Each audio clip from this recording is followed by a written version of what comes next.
सब संकट सो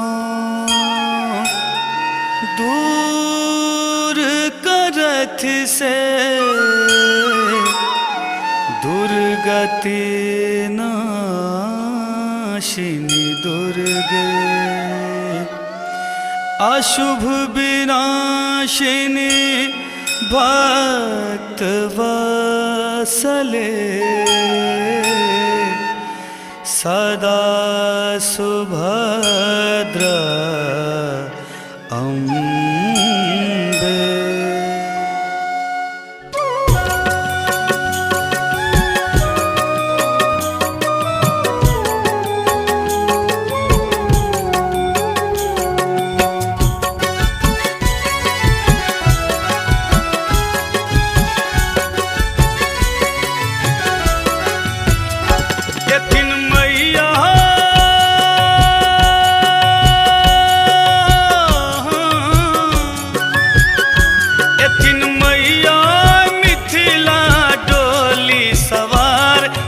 डोली सवार आगू बाघ पाछू भैरव बन के कहार आगू बाघ पाछू भैरव बन के कहार एथिन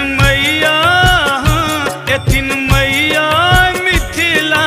डोली सवार हेयो डोली सवार आगू बाघ पाछू भैरव बन के कहार आगू बाघ पाछू भैरव बन के कहार आगू बाघ पाछू भैरव बन के कहार आगू बाघ पाछू भैरव बन के कहार।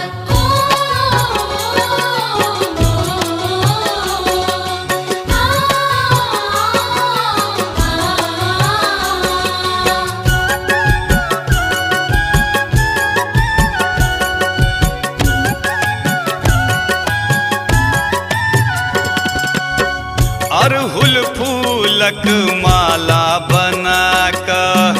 चलू सब मंदिर डाला सजा कर हो अरहुल फूलक माला बना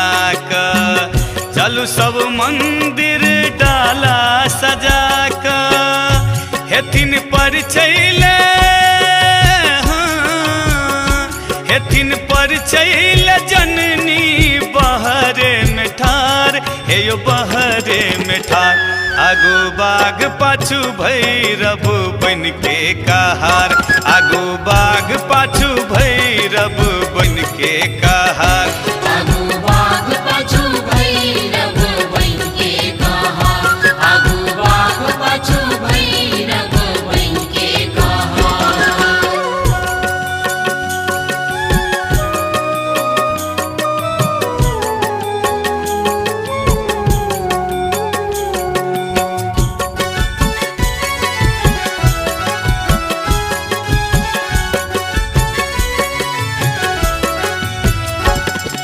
चुनरिक ओहार माँ के डोली में लागल चकमक सितारा है तन डोली में साजल हे यो चुनरिक ओहार माँ के डोली में लागल चकमक सितारा है तन डोली में साजल झुमत एतै झुमत एतला के डोली कोसी भपार हेयो कोसी भपार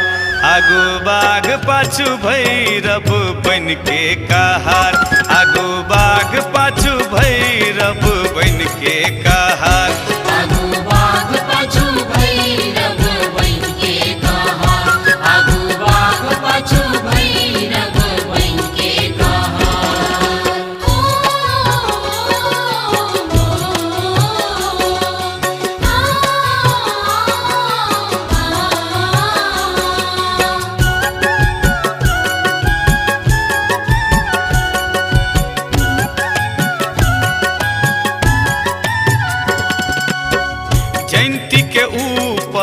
कलश बैसेबै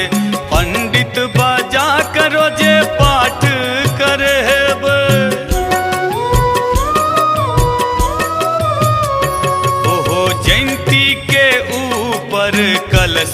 बैसेबे पंडित बजा करो जे पाठ करे हेबे एथिन जल्दी एथिन जल्दी से सुनते दरभंगिया के पुकार हे यो श्रवण के पुकार आगो बाग पाछू भैरव बन के कहार आगो